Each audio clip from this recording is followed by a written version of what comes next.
Hi, Chads! So the long-awaited 44th episode of Skibidi Toilet Multiverse came out, and, it turned out to be quite interesting, and we have a lot to talk about.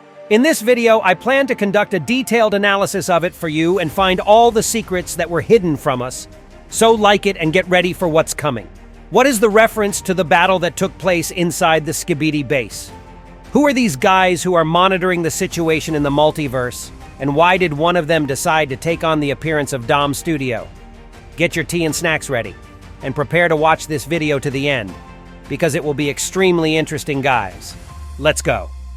In the first part of the episode, we see the continuation of the previous episode, where the squad of Alliance agents was marching after they were able to defeat the first portion of the Skibidi, and now they have penetrated into their base. And while this battle is going on, I want to tell you that it reminded me quite strongly of the ending of the movie Shrek 2, both by what is happening here and by the driving music that plays in the background. Here we see that the jetpacks given to the agents were still useful to them, so as not to wait for the elevator that would come to them in about 100 years. Although one of them still forgot his jetpack, but he took a hook on a chain with him to this mission, using which he clung to the big pencilman, and as soon as the drill man was on his shoulder, and I immediately saw another reference, again to Shrek 2. When the agents finally went upstairs, the black speaker man begins to fight with the smoked Skibidi, eventually driving between his legs and performing surgery on him. And it's also a reference to the movie, this time the Warcraft movie, in which Lothar won a fight with one of the orcs. And now we see how the improved weapons of Plungerman work, which I drew your attention to in the last episode. They now have the ability to electrocute the enemies he hit, as well as return to their owner after that. Another reference that appears here is a large cameraman with a large red cannon, which is very similar to the red cannon from the original series.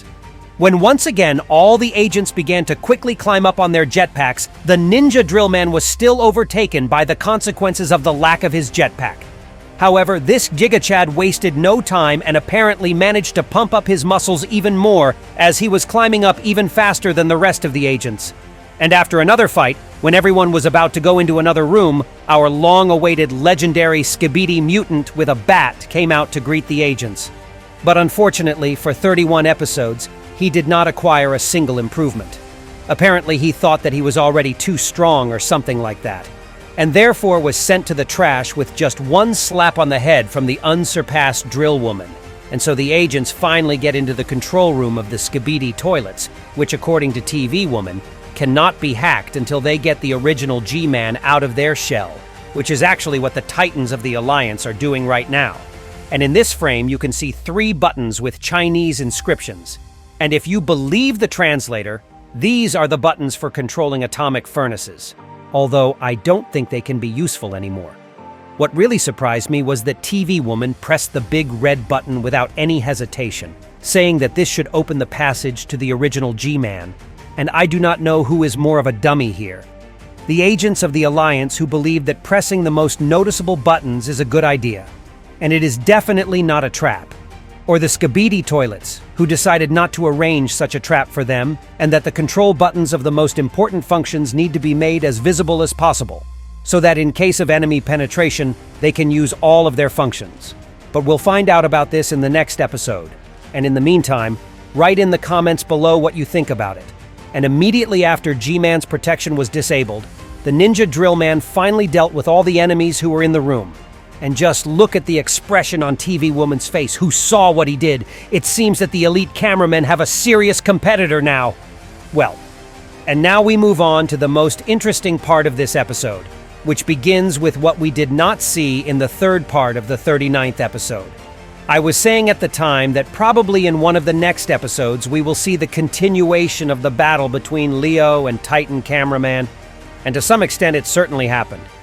But in the process of it, Titan Cameraman almost swatted him like a cockroach. However, the same thing occurred to him as it happened to Billy and William in the fourth part of the 39th episode, when the Alliance agents left them to lose their lives in a crumbling building. And now we see where they were eventually sent. This is some kind of field with mountains, and in this place you can see a destroyed building from which some smoke is coming, which means that it was destroyed quite recently, which means that there has just been a battle here, and therefore I assume that this place is located near the Skibidi base where we just were recently. This is also indicated by something else, which I will talk about a little later. And at the moment when they all finally gathered in one place, a mysterious TV man with a yellow tie and yellow sleeves teleported here. And just look at him. Does this guy remind you of anyone? Do you remember how in the 42nd episode I drew your attention to the mysterious TV man on the base of the pencil men? At that time, he was holding in his hand the drill of the same drill man who had saved the Alliance several times. And I didn't pay much attention to it at the time, but it was worth it because it was a very serious clue from Dom's studio that I couldn't figure out. And in this episode, everything has now fallen into one place, and now we know who the very drill man really was. And now we're going to talk about this guy in more detail because the special agents of Skibidi also guessed that this is not an ordinary TV man, but a shapeshifter, a creature that can change shapes, and one of his looks is just the same drill man. And I think the reason the Skibidi warriors figured this out is because he managed to resurrect two other Skibidi giants who had passed away in previous episodes after all.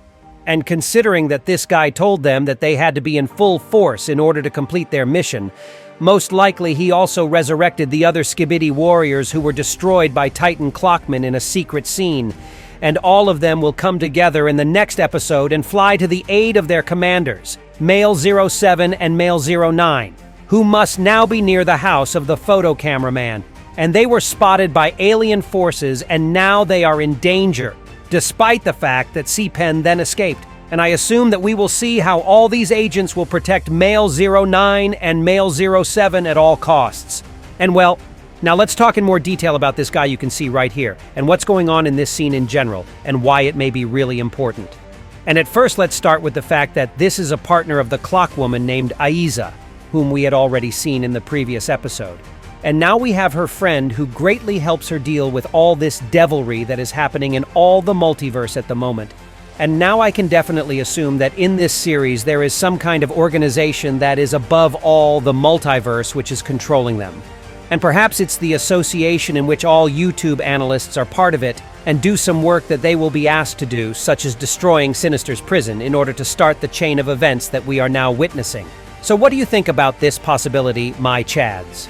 And it also seems to me that the form of this Clockman is not the main one for this guy, and I think that the main one is still the form of a special agent of Dom's studio. What do you think? And that was all for today. Be sure to subscribe to my channel so as not to miss the analysis of the following episodes. And it was me, ISO Chad. And for those who have watched a little secret that confirms that Shapeshifter is the same drill man, in this frame in the fourth part of the 39th episode, you can see a photo of the Ninja Turtle Donatello, which also appears during the transformation of this guy. See ya!